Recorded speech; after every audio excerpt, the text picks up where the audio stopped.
Boops are eternal. Chapter 9. The morning sucks. As the sun rose above the horizon, Luna allowed herself a sigh of relief. The night had been about as eventful as ever, and she truly needed something to preoccupy herself with, or at the very least, a break. You know, why did she not come up with an excuse to explore the dream realm earlier? Surely the guards' beckoning was enough. What? She did delay for the possibility of a night court that could have had even a single visitor? She would have loved to manipulate her sister's dreams, bring back some of the more potent dream of hers, abuse the situation. Wishing and reality were two very different things. She could find something else to do. Perhaps, maybe, she should visit Anonymous? Her guard's report and Twilight's schedule practically guaranteed that he would be in his room by now. A quick reminder to check in with Anonymous about the guard as well. That was a much better plan than absorb food and collapse into bed, after all. So, it was decided. She would wish Anonymous a good day, while taking the scenic route, of course, and then retreat to her room to rest. The perfect plan. Perhaps she should have asked a guard for directions. The assumption that he would be placed in the tower suite was perhaps not a correct assumption to make. Yes, he was important in his own way. No, he was not a VIP though. Still, it would be easier for a certain pony to reach him elsewhere. The unconscious actions of her sister never ceased to amuse her. Still, it was rather enjoyable to see the elements around, especially since that they could give her proper directions. Apparently, Twilight was going to get Anonymous up and around Canterlot in the mornings. It would certainly help with her own plans to get him interacting with the other ponies, and both eased and intensified a weight on her back, oddly enough.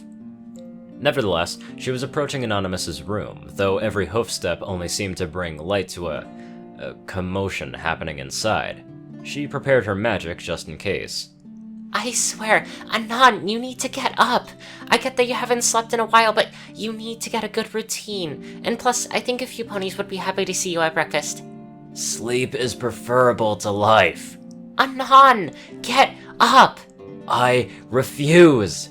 Anon, I swear. Reload save file, I refuse. I don't, what? Not happening. A loud groan came from the rune and the commotion got louder. As Luna started to focus on the sounds, she started to get increasingly amused. In a totally not eavesdropping fashion, of course, she put an ear against the door. She absolutely wasn't planning in the slightest to use anything she heard in the room against them, or Twilight in particular. Not at all. Finally! Now... Suddenly, the application of magic sounded within the room. The sounds of cold showers and muffled screams of pain came not too soon afterwards. Twilight, I'm gonna fucking kill you! Yeah, you say that all the time. Now, here's some clothes and have fun. Various forms of profanity started to echo through the halls. A hoof drawn to her muzzle prevented any laughter from coming. There! Done! Anon, where are your pants? It's hot out, and you guys don't even wear clothes. Suck it up, nerd! Magic and the application of force started once again. Apparently, there were now professional wrestlers within the room as well. A moment of silence came, followed by heavy breathing. Anon, put on your pants! The perfect moment. Even pulling away from the door, Luna could hear a certain pony having a freak out. Anon, seriously, that could be any pony. Put on your pants for Celestia's sake. Or it could be Death, here to finally let me sleep forever, and in that case, I'm taking my dirt nap pantsless. Don't you even... She groaned and stormed off towards the door. It opened not too soon after for Twilight to poke her head out, only for her to freeze the moment she spotted a certain onlooker. She looked quite frazzled, all things considered. She wouldn't even allow her a second of leeway, though. Huh. Put on your pants, Twilight. And looking that, we have to ask, what kind of mischief were you and your friends up to? Her subject's breathing seemed to stop, and she started to stumble over her words. No. She coughed a few times before catching her breath. I mean, no offense to Anon, but that would never happen. I'm not interested, unlike some ponies, and I'll just... No! Some pony listening might believe something different, no matter what you claim, Twilight. Twilight took another 10 seconds to freak out before simply storming off. That was rather easy. Much too easy. She was expecting some form of resistance, perhaps a little battle of wits, but still, she could remember the "unlike some ponies" remark for later, even if it was rather empty. Regardless, she still could speak with Anonymous, correct? It was best to test the doorframe first, rather than face the possibility of a pantsless human. Luna, I heard you tormenting Twilight out there. If that's you, had a nice laugh, even if it was muffled in a pillow. We are glad to have amused you. May we assume that you are dressed? I mean, you can assume all you like. All I can confirm is that I do indeed have pants on, but anything else is up for debate. That will suffice. I didn't say that they were on my legs, they could be on my head. Does that change our answer? Touché. Luna was pretty nice to talk to, all things considered. You can tell that before the whole banishment for 1,000 years thing, she was definitely a wartime leader, or at the very least, a very active one. She hated being in one place and was always pacing or something, and always talking too. Probably a speech giver as well, or, well, used to be. Definitely better at personal talks knowing the whole dream thing now. You didn't really mind it that much, since you got to use the time to test a little theory your drugged up brain concocted. Or in more specific terms, you tried focusing on the vibe in the room when you were annoying Twilight or just talking with Luna. And yeah, you were 90% sure that Alicorns gave out some low-level psychic field or something. Every little embarrassed moment, every smile, just everything made the entire room feel different.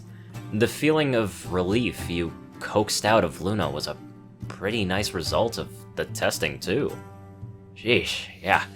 You're sounding a bit sadistic at times, using these poor ponies as lab rats. It's all for a good cause, you swear. You, right before proclaiming yourself as the god of pony kinds. Anyways, you managed to keep the princess from making a hole in the floor and got her sitting onto the bed next to you. She seemed pretty exhausted, but she was also determined to talk with you, for whatever reason. I mean, company is company, right? It definitely helps when she's not acting like a goddess. She's not hammering out that imposing aura. It probably helped that she entered the room smiling too. Damn, you have a talent for this. Look out, folks. Dr. Anon is coming to dole out the smiles. Shit, you were only gonna get hired keeping kids from freaking out with that kind of attitude. Pay is pay. We forgot to mention earlier, but we have a report from a certain guard during the night about your arrival. By any chance... We smooth things over, don't worry about it. You cut her off, not intending to give off the wrong impression of your new friend. The same kind of friend who mysteriously disappeared without breaking the pact of comfort if you actually thought about it. The night guard is overpowered. It's confirmed they don't need even silly reality-bending powers, they just have the power of stealth against people with no detection units. Oh. That is good? Yeah, I'd say that's pretty good. Just a note for record though, your guards are fluffy in all the best ways. Luna sent you a confused look, which quickly devolved into a few giggles when she wrapped her head around it. So I see. You did smooth things over with her then. Yep, got the whole pony emotional package, snuggles included. Oh, and by the way, you just referred to yourself in the first person. Congrats! Yet again, you're pretty adept at lifting her mood. Pretty sure the inclusion of your non-hermit distractions added to that too, and hey, as an added bonus, your seg went mostly unnoticed. Yes, we find it rather difficult to calm down. No, that's not quite the... I have to be an authoritative figure, combined with a dash of force of habit, keeping you down. She doesn't even try to talk this time, and just nods. Yeah, the tiredness is coming through there. Yeah, I get that. Trust me, I'm the last one to even care. I usually butcher words anyway, so it'd be a bit hypocritical, right? I mean, feel free to have a word spiel anytime. She takes a few seconds to compose herself, and that includes a yawn, which you patiently wait out. That was not in question. I have seen your dreams before, remember? Your mind is rather... non-linear, I'll say. That gets a smile out of you. Yeah, I'd just ignore my head if I were you. Pretty sure I'd be smarter without it. Alright, so, slight problem. There's a sleeping princess on your bed now, and you're about 10 minutes late for breakfast. It isn't your fault that she talked for so long, I mean, and neither was the fact that all of these ponies give off heat exactly like Floofington, coaxing you to give them neck scratches. Okay, maybe the second part is all on you, but you can imagine that the fit that Twilight is having right now, probably thinking that you went back to bed or something. You did not want to wake up covered in icy water tomorrow. I mean, she's done it before, particularly back when you first arrived and camped out in a tree before it blew. Well, you could, in theory, leave Luna here, right? Nothing bad would happen, correct? I mean, you're inside the castle, and nothing bad happens there, right? Nope, you're not going down that path right now. You'll just slip out of the room, everything will be fine. Everything will be fine, you're sure. She literally has the powers of a god, right? Or at least she's extra overpowered when compared to the overpowered. Your hand nurses another spot under her chin, and she traps it with a smile. Oh god, more happy noises. Your heart physically hurts. Okay, no more distractions, just get up and avoid icy death. Ignore the unhappy noises and invoke your inner marine. Move, move, move! You just came to the realization that they probably don't have bacon at breakfast. One of the few A-list meats you could devour without touching something sapient. Vegetarianism is a lie. It cannot get a hold of you. Or at the very least, you wouldn't get any because you're decidedly non-ambassadorial. You should have stayed, scratched the pony, served the princess. I have so many regrets. Okay, it's kind of like the regrets you're feeling right now, seeing Twilight staring a hole in your forehead from the doors to the dining hall. Okay. Recovery time? Hey there, Twilight. You're late. 20 minutes late. Shit. She's gone full taskmaster. There's probably a good reason as to why she tried to wake you up earlier other than the promise of food. You're fucked. Would you believe me if I said Luna kept me? Is she with you now? I'll go sit down. Good. Some ponies were waiting for you, you know. Which ponies, though? Honestly. The ones you booped? They probably wouldn't even care unless they heard about your recent exploits on Scratchies. Probably didn't even matter anyway. Revenge was due, after you got Luna to confirm your story. Which probably won't do you much good, considering that Twilight is probably gonna exaggerate and complain like a soccer mom talking about their teenage sons. She did it before. Your reputation is permanently tarnished, but holy shit, you think you smell bacon. And Twilight didn't give you a lecture about how to properly act on the way up, so there's probably no ambassadors. Time to enter 6th gear. Open those fucking doors. Bacon, bacon, bacon, bacon, bacon. This site is beautiful. Looks like they went all in for the other 6, with the table being just a full spread of basically anything you could bullshit your way into being a breakfast food. You see that it was way particularly since the pink pony has a mountain of cupcakes on her plate. And knowing her, she's probably said that they're frosted muffins or something, but that's not the important part. The important part is that near the end of the table, there's an empty spot. An empty spot with ham, sausages, bacon, eggs, and toast. An empty spot with a little VIP thing on it, which looks very much like it spells Anon. Ponyland is heaven. How did you not see this before? Suddenly, a purple hoof jabs your side before sauntering off to her own kind. You didn't want to come back to reality, but it was probably a good thing, since, you know, you were placed right next to the fucking sun goddess. The same one that acted super mysterious the other day, and freaked out drugged Anon. Are you allowed to say you're fucked again? It's better being safe than sorry. So get moving, judge that later. Who knows, maybe she was just checking on your health or something? Where's the Freeman when you need him? He'd be able to answer that question. He asks and answers all of the who knows. No, you're not stalling at all. You're absolutely not slightly, maybe completely, absolutely frozen. You urge yourself to move forwards for the promise of the ultimate goal. Meat. Thank the Lord that none of it was beef, though. Or talked, probably. Yeah, maybe ask someone just in case. Sapiens is off the list. Good morning, Anonymous. Okay, ignoring the sun never works. You're trapped in the open now. Hello there. Absolutely perfect. Not aloof at all. Keep going. You're fucked. The growing feeling of anxiety due to the lack of a certain individual in the dining hall was nothing compared to the sudden feeling of helplessness as he finally made his way into the spot next to her, and when she was a tad bit too zealous in greeting him as well. After a small chat with Twilight, the other night, Twilight had suddenly decided that she should spend some more time with Anonymous. Something about having them both speak with more ponies, since she was in the castle. It was odd enough, though. She seemed suddenly interested in her thoughts about Anonymous, and most of all, having both of them talk. And now, it seems that her former student has placed them next to her to reach that goal. It likely would have been fine if Luna hadn't exactly reminded her of her older thoughts, or if she hadn't allowed herself to latch onto a dying hope a few days prior. Man, now that glass of water on the table was suddenly a very intriguing sight. Why did she even attempt to greet him? What did she truly even know about him? And that...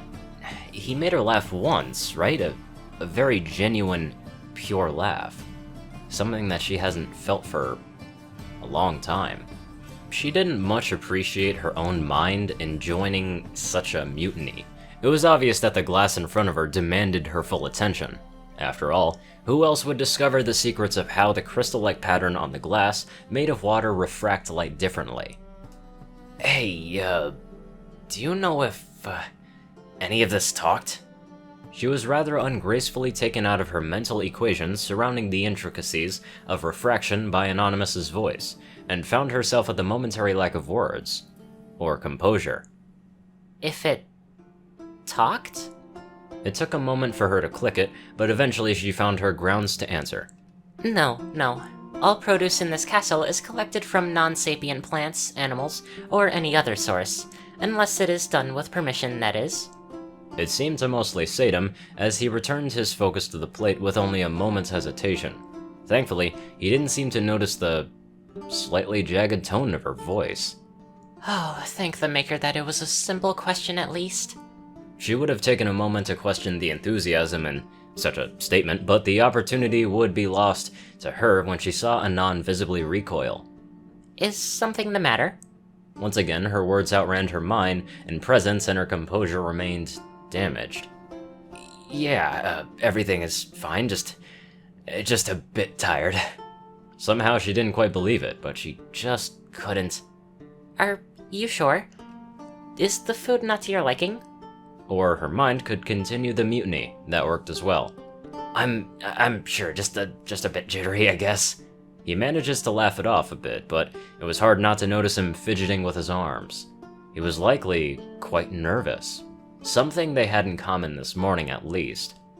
Well, if there's anything I can do, just ask. Celestia made an honest attempt to soothe him, but soon refocused on her own, barely touched plate.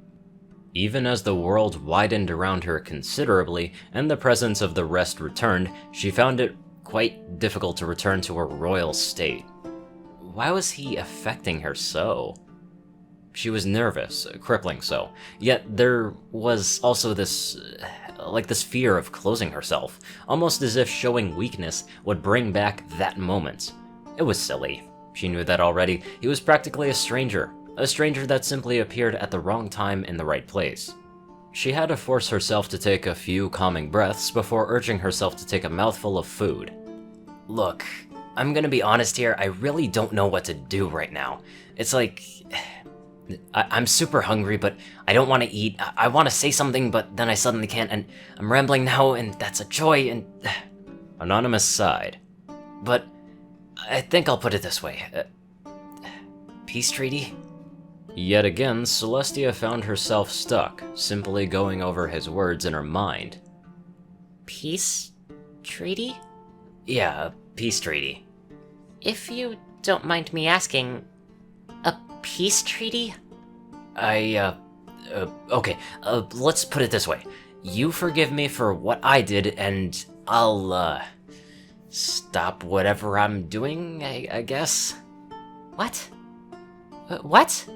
I mean, you're acting a bit stilted, so obviously I've done something and I'd like to stop? His words got noticeably weaker, and Celestia found herself simply staring in his direction, dumbfounded. Did he truly believe that he had done something wrong? What would he have done wrong? It was certainly not that day, and he hadn't really interacted with her much beyond that. Yet the few times that they had interacted... Oh. Even earlier when she said good morning and every time she talked, she was acting.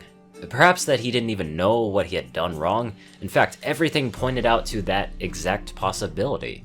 He just made the assumption that when she had acted like that in the hospital, or, well, perhaps it was simply her actions earlier, her subjects tended to view at any slight showing of disapproval as a grave offense, and he had no reason to regard her any different than a subject would. Correct? Somehow that realization only made her feel worse. And worse even, her time dwelling on the thoughts had left Anonymous distant. This wasn't what she intended. No, you haven't done anything wrong. I'm just a bit... out of it, myself. Technically not incorrect, though he seemed to not be taking it as well as she had hoped. Though, truth be told, I am a bit nervous. Christ, that's an understatement. No, wait, you didn't say that. And neither did your head. That was Celestia. What is even going on?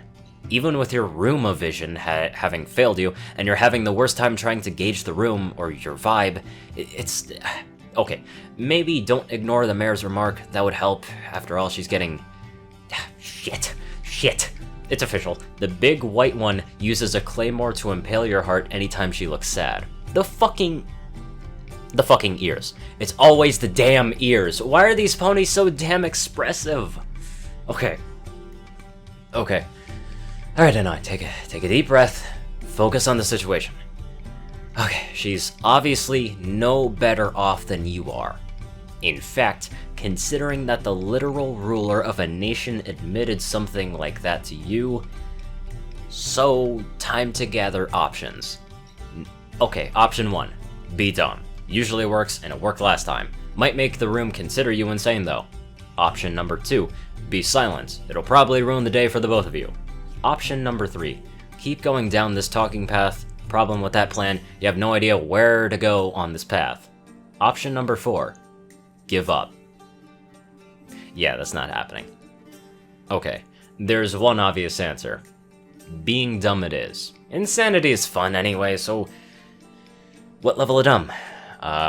Quick recap. Apparently you'd done nothing wrong, and Spicy told you that you're not really doing anything illegal here, so why fix what ain't broke then? There's something that's definitely fixed both moods in the room before, even when both of you were probably beyond saving without some serious soul-searching. Oh, you win this round, Steve. You stand up abruptly, sliding your chair back out so loudly as you go. Boop. You sit back down, letting the silence build in the room. Suddenly, the meat actually looks pretty appetizing. You're just about to shovel some in your mouth, but you're interrupted by the sounds of coughing coming from down the table. Looks like Books is having a bit of a fit, giving you a weirdly intense look too. You wonder why. Back to the food. Oh shit, the castle makes good bacon! Dude, that's perfectly golden and crisp to perfection. But you might be biased because meat is a luxury. Fucking hell, who made this? Oh my, it's great! The reality comes back to you once more as you look over to Celestia, quickly taking note of her vision, staring past all barriers of reality. And the red face. Oh yeah, she's had the biggest reaction of them all, didn't she? Shit, she's probably gonna do her best to save face, trying not to break down in front of all these ponies in the room. You know, her subjects and all. Whatever heart attack she was probably having transferred to you as she doubled over herself, covering her muzzle with a hoof while coughing loudly several times. Then, she promptly downed an entire glass of water and started to struggle to breathe. And finally, she turned to you and locked eyes with you, using what you could easily call the fiercest expression you'd ever seen, and then leaned over to the table to get right into your face, before softly laying a hoof onto the tip of your nose. The next time you do that, without warning, I won't hold back, and I will do what I did last time, regardless of where we are. Alright, you might be warming up to her now. And I would expect the same treatment if I tried the same as well. Okay. Definitely warming up to her. That smile too, she doesn't even give a shit! It's a challenge too! Oh, Steve, you have a rival. Somebody down the table probably just inhaled an entire glass of water, judging by the near mnemonic cough that they're dishing out. You both glance back to confirm that it's Twilight, again, before meeting back into the middle. Neither of you can help but smile like idiots and start to laugh the tension off. Yeah, the room probably thought that you two were insane, but at the same time, you honestly didn't care. And for all you know, she didn't either. It was already a million times better than whatever you two were doing earlier. Oh yeah, you forgot the most important part though. Boop. Gotta test her, right?